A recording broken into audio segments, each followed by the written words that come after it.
I watched Channel 4 News last night, and I got to 40 minutes in, and I thought, are they going to mention the fact that Keir Starmer is under the cosh here? That, you know, Lord Ali and the revelations coming out of the penthouse, the £18 million penthouse are getting worse. That, you know, the Labour Party's, you know, sort of folding in on itself. It's just a rich guy, and I actually make no criticism of him. It seems he's played his hand quite well, spraying money and favours around the very top of this government, and people hate that stuff. And they also recall that the last bunch that were the recipients of this kind of largesse were the Tories, and they were the ones partying in Downing Street and so on. And guess who was on their high horse criticising it all? It was this lot. For months, the Labour Party acted as though it were above reproach, behaving as if the standards that govern ordinary citizens didn't apply.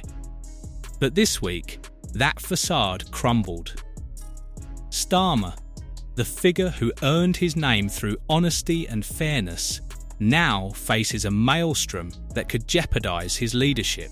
It started with murmurs about Lord Wahid Ali, a billionaire backer with deep Labour connections, and an 18 million penthouse that's now at the centre of some highly uncomfortable scrutiny.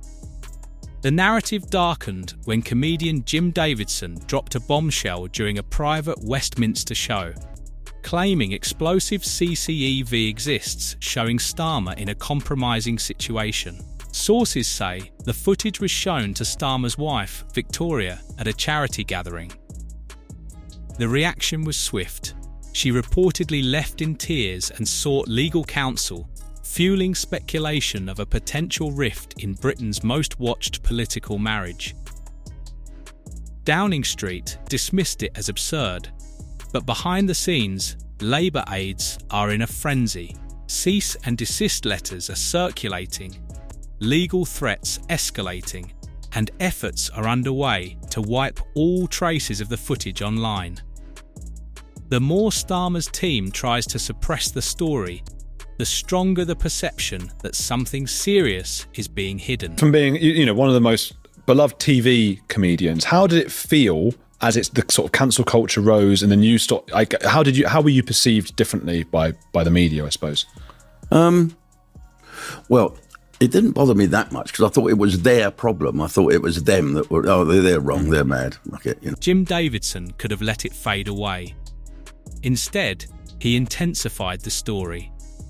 After reportedly seeing the CCTV footage himself, he described it as stomach-churning, a remark that sent shockwaves through Westminster and captured attention across the political sphere.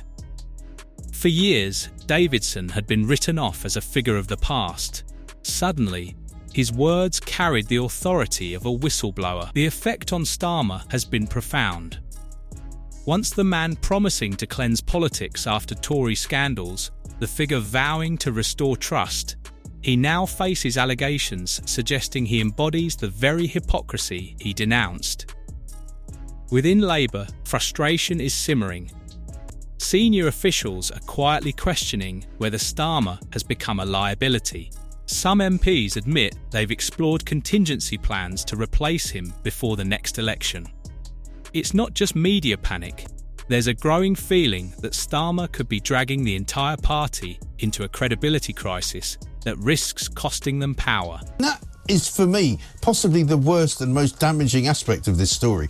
That this is a guy who is leading our country, who is the representative of the United Kingdom at the United Nations. You know, he's not the head of state, but he's, you know, the leader of the nation.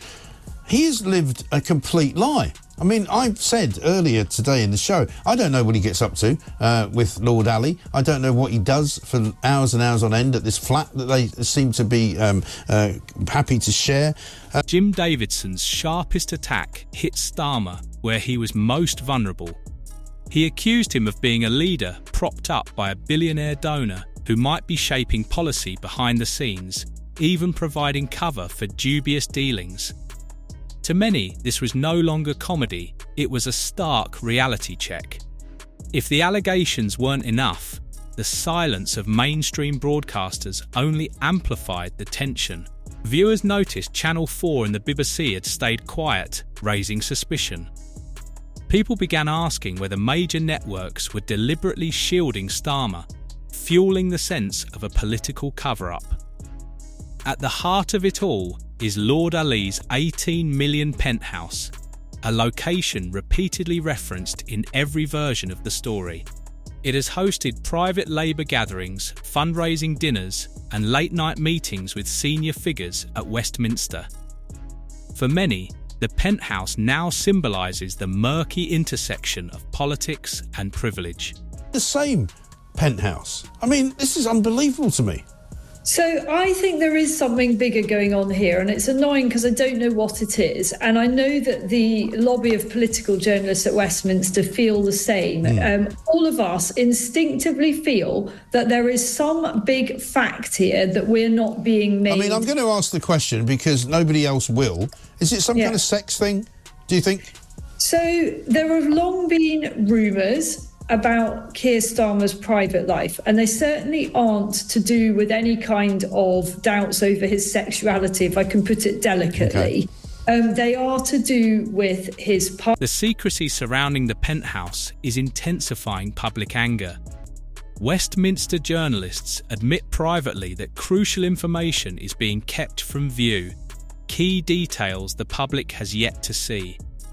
Speculation continues to grow. Is this simply poor judgment, or something far more serious? As if that weren't enough, new revelations about lavish gifts have added more fuel to the fire. Records indicate Lord Ali gave the Starmer family high-end items. Victoria received over 5,000 in designer clothing, while Starmer himself accepted nearly 19,000 worth of luxury goods. On paper, the donations were eventually declared, but the delay in disclosing Victoria Starmer's gifts immediately raised red flags. Critics accused Starmer of selective transparency, only revealing details after media pressure forced his hand. His defence, that the clothing helped him and Victoria look presentable at public events, has fallen flat. For a leader with a taxpayer-funded salary and a spouse with her own career, the explanation feels hollow. To many, it comes across as a privileged man relying on donors to maintain a lifestyle while claiming to champion ordinary families. The optics are damaging. Every detail chips away at the image Starmer has tried to project. The disciplined leader combating excess and privilege. Instead, he risks appearing to enjoy the perks of power while keeping voters in the dark. Really quite easily understood. It's just a rich guy, and I actually make no criticism of him. It seems he's played his hand quite well, spraying money and favours around the very top of this government. And people hate that stuff. And they also recall that the last bunch that were the recipients of this kind of largesse were the Tories, and they were the ones partying in Downing Street and so on. And guess who was on their high horse criticising it all? It was this. Whispers about Lord Ali's penthouse reached a fever pitch when reports of leaked CCTV footage began circulating. According to multiple insiders, the recordings show more than routine comings and goings. They allegedly capture late-night meetings, unexpected visitors, and private interactions that could spark ethical and legal questions. The most explosive claim is that some of the footage was shown directly to Victoria Starmer at a charity event. Attendees say she left in tears, later seeking legal counsel and putting distance between herself and her husband. Whether true or not, the perception of a marriage under strain is now impossible to ignore. Starmer's team has responded forcefully. Journalists investigating further report intimidation, with some threatened with the loss of press credentials. Tech companies have reportedly been pressured to remove clips and online discussions. But rather than silencing the story, these measures have amplified it. The more Starmer pushes back, the stronger the public suspicion that something is being concealed. For a leader who pledged accountability and transparency, the contrast is stark. What began as a story of luxury perks has escalated into something far more serious, with the potential to reshape his political future entirely. Labour insiders are growing uneasy. For months, many MPs viewed Starmer as the safest candidate to lead the party back to power.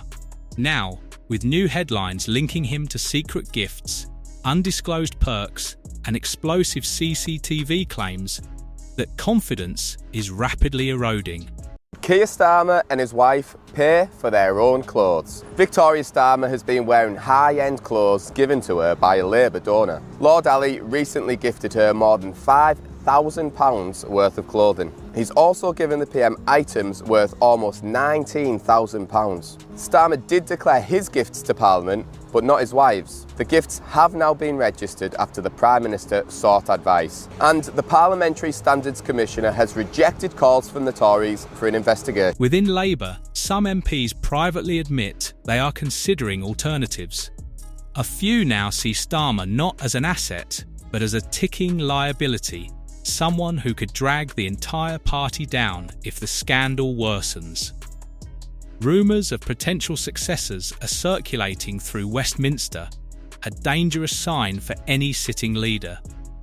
The concern isn't just public perception, it's credibility. Labour has long positioned itself as the antidote to Tory privilege and hypocrisy. But if its own leader indulges in the same luxury perks, how can the party credibly claim to represent ordinary working families? That contradiction is becoming impossible to ignore.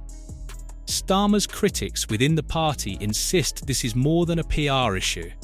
It's a question of trust, and once trust is lost, it's almost impossible to regain. For some MPs, the pressing question is no longer whether the scandal harms Labour, but whether Starmer himself can survive it. While Labour MPs scramble behind closed doors, ordinary voters are expressing their frustration openly.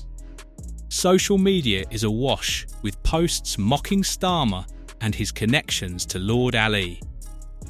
Memes dubbing Ali as Starmer's sugar daddy have gone viral, cutting through polished political messaging and turning the controversy into a cultural punchline. For many, it isn't about formal declarations or parliamentary rules, it's about optics. A leader who claims to champion working-class families is seen accepting luxury clothing, living in a multi-million-pound penthouse, and allegedly relying on a single donor for perks most could never afford. That gap is fueling anger and disillusionment. The silence of mainstream broadcasters has only intensified the issue. Viewers notice when stories disappear from evening news, and the void is quickly filled by online voices, independent commentators, and viral clips. To the public, it seems like an establishment effort to shield Starmer at the expense of transparency. Hear anything. Don't take anything for free, just in case. It's also, this is like is this the only billionaire that supports Labour? I think it's a bit sad that he seems to, this Ali. Yeah, he's buying them clothes, he's like, buying them food. They've got no one else to go, because they said, oh, was it, what's his first name? Is his first name Ali? Yeah, no, his surname's Ali. Lord Ali. Lord is his first name. I was looking for it was Lord, yes. Lord Ali. Yes. They were like, well, is it Lord Ali's fight? He's like, yeah, of course it is. So he's the only donor at this point. It seems so. They would all starve without him. Lord Ali must be sat there and his phone rings. He's like, oh, Starmer again. He's just going to give him the bank details. The result is a growing sense of distrust. People are weary of double standards and polished justifications. Each new revelation reinforces the view that Starmer is not the straight-talking reformer he once presented himself to be, but another figure entwined in privilege and secrecy. Once the public adopts that perception, it's a narrative that is difficult to reverse. The penthouse and designer clothing are only part of the story. At its heart, this controversy revolves around money and the influence it buys. Lord Wahid Ali has become one of Labour's most prominent donors, a man whose wealth appears to flow directly into the lifestyle of the party's leader. From accommodation costing $450,000 a night to luxury wardrobes worth tens of thousands, the generosity seems endless.